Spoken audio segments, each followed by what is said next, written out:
¿Cómo vivían los caballeros medievales? ¿Eran más bajitos que la gente de hoy en día? ¿Cómo era ser un niño en la Edad Media? ¿Y bufón de la corte? Todas estas preguntas y muchas más te las contesto en esta lista de shorts que te he preparado para satisfacer ese gusanito medieval que llevas dentro. Mientras trabajo en mi próximo vídeo largo donde hago un ranking de las armas medievales a través de los siglos, he querido prepararte este recopilatorio lleno de curiosidades de la Edad Media que quizás aún no sepas. Pero eso sí, curiosidades así, estrechitas, y además traídas gracias al apoyo que me brinda toda esta gente guapa que me ayuda mensualmente en Patreon. Si tú también quieres ayudarme y dar ideas para próximos vídeos, ver el contenido antes que los demás y acceder a los vídeos exclusivos, era un familiar teniendo...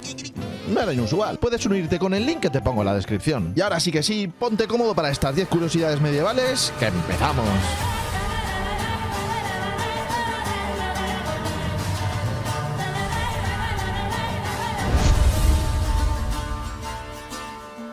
Seguro que has oído que la gente en la Edad Media era más baja que la gente en la actualidad. Y esta vez, amigo, tengo que decirte que no es un mito medieval. Aunque hay restos arqueológicos de gente de nuestra estatura que datan de la Edad Media europea, la verdad es que eran un poco más bajos. En promedio, los hombres medían 9 centímetros menos que los europeos actuales y las mujeres 7 centímetros. Pero ojo, que estas cifras varían según la región, la época y la clase social. En la Edad Media, la nutrición durante la infancia, la carga de trabajo infantil y el tratamiento de las enfermedades durante la niñez hizo que la estatura media fuera menor en comparación con la actualidad. Durante la Alta Edad Media, la inestabilidad y las invasiones provocaron muchas hambrunas que afectaron a la nutrición. En la plena Edad Media, el crecimiento económico y la mejor alimentación permitieron un ligero aumento en la estatura. Sin embargo, en la Baja Edad Media, eventos como la peste negra y las guerras volvieron a aumentar las hambrunas y a reducir la estatura media. La nobleza, al tener una vida más cómoda y más acceso a alimentos altos en proteína, era ligeramente más alta que el campesinado. ¡Ay, que te llevas! Un dato nuevo.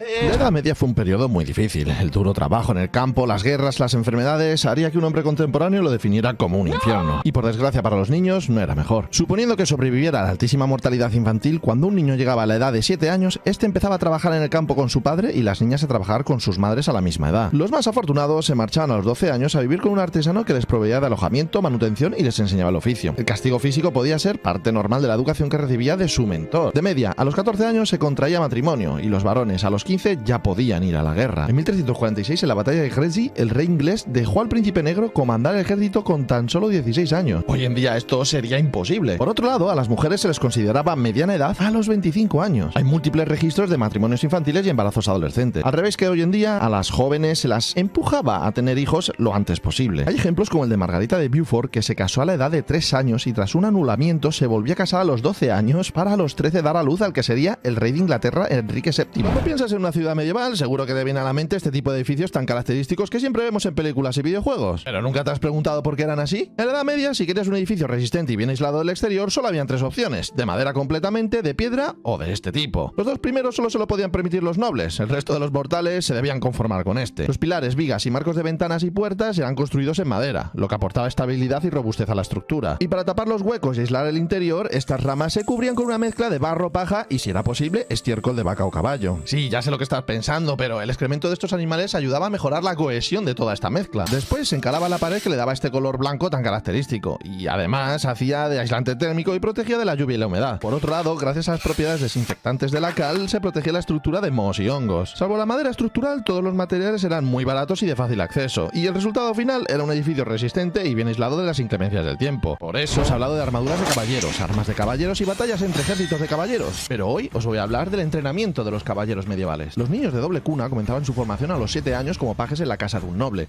donde aprendían a leer, escribir y contar, además de recibir instrucción religiosa. Ayudaban en las tareas domésticas y servían en la mesa, aprendiendo modales y cortesía. Comenzaban a familiarizarse con las armas, practicando con la espada de madera y escudos. A los 14 años, un paje se convertía en escudero y servía directamente a un caballero al que debía acompañar a batallas y torneos. El escudero recibía entrenamiento avanzado en el uso de armas como la espada, lanza o hacha, equitación y tácticas militares. Practicaba combates simulados y torneos de justas. Aprendían sobre la planificación de batallas y la estrategia militar, además de administración y gestión de tierras. Y por fin, a los 21 años, era investido caballero. Su entrenamiento continuaba de por vida. Esto era esencial para mantener su competencia en combate y para adaptarse a las nuevas tácticas y tecnologías militares. Desde los 7 años hasta que morían, practicaban entre 4 y 8 horas el uso de la espada, la equitación y tácticas militares, lo que los convertía en los auténticos Avengers medievales. Ya sabemos que hay mucho mito sobre la Edad Media, y cuando hablamos de los brutales métodos de castigo y ejecución, pues sí, también hay algún que otro mito, pero la verdad verdad que en esta época sabían perfectamente cómo torturar a una persona de la peor manera posible. Hoy os voy a hablar de una parte de la Edad Media que no es mito ni leyenda, pero sí es oscura y horrible. Y os aviso que desde ahora el vídeo se pone bastante duro. La rueda fue uno de los métodos de tortura y ejecución más horribles de la Europa medieval. Se le aplicaba a los condenados por crímenes más graves como traición u homicidio. Y este se componía de dos fases. Primero se ataba al reo y con una maza o incluso con una rueda se le golpeaban las extremidades y sus articulaciones hasta romperlas por múltiples partes. El número de golpes y la cadencia con que se administraban eran determinados por la gravedad del crimen. Esto se hacía con extremo cuidado de no matar ni dejar inconsciente al reo, porque en la segunda fase se le entrelazaban las ya rotas extremidades a los radios de una rueda que se fijaba con un eje clavado en el suelo,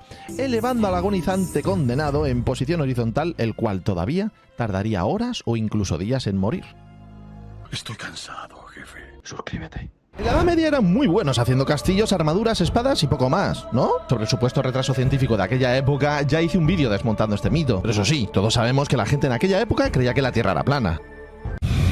Este mito nace en el siglo XIX, cuando se escribió una biografía de Cristóbal Colón en la que incorrectamente afirmaban que en la Edad Media se pensaba que la Tierra era plana. Sí es cierto que muchos eruditos medievales afirmaban que la Tierra era el centro del universo, pero no había ninguna duda sobre la esferidad de la Tierra. Los textos griegos y romanos se seguían estudiando durante la Edad Media. En 1230, el monje y astrónomo Johannes Sacrobosco escribió Da Sfera Mundi, que traducido del latín significa sobre la esfera del mundo. Inspirado en la obra de Ptolomeo y la ciencia astronómica árabe, describía la Tierra como redonda. Y esta fue la obra de astronomía más influyente en Europa hasta el Renacimiento. Y para los despistados, el juicio de Galileo fue porque afirmaba que la Tierra giraba en torno al Sol, nada que ver con la forma de nuestro planeta. Además, que fue posterior a la Edad Media. ¿Y tú qué crees? ¿Había más terraplanistas en la Edad Media o ahora?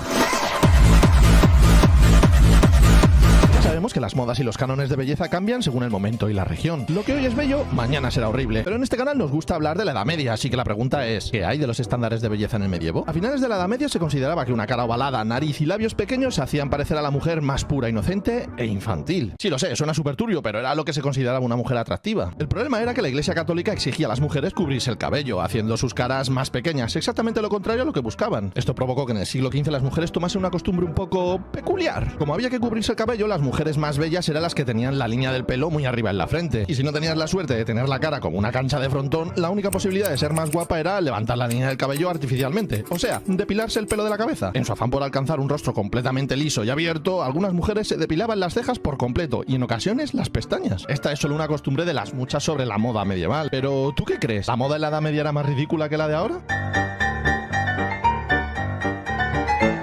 En la Edad Media, a pesar del constante contacto con la muerte por guerras, enfermedades y la alta mortalidad infantil, aún quedaba hueco para una creencia fascinante y aterradora. Los Revenants, una especie de zombies medievales. Y ojo, que esto no eran simples historias para asustar a los niños, la gente de aquella época se lo tomaba muy en serio. La creencia en los Revenants surgió en Inglaterra y se extendió por el resto de Europa tomando distintas formas. Esta superstición nace cuando varias personas morían con síntomas similares. Al no entender la propagación de los gérmenes, era fácil imaginar que los fallecidos se levantaban de las tumbas para atormentar a los vivos. Crónicas medievales como las de William Newburgh en el siglo XII documentaban supuestos casos de Revenants. Y hasta aquí todo bien, lo chungo empieza ahora. Para evitar que los muertos regresaran como zombies, se llevaban a cabo prácticas funerarias extremas. En ocasiones, antes del entierro, se descuartizaban los cadáveres e incluso se les enterraba boca abajo para impedir su regreso. En algunas regiones se llegó a colocar estacas en el pecho o poner piedras sobre las tumbas. ¿Y tú, crees que hoy en día hay tanta ignorancia y superstición?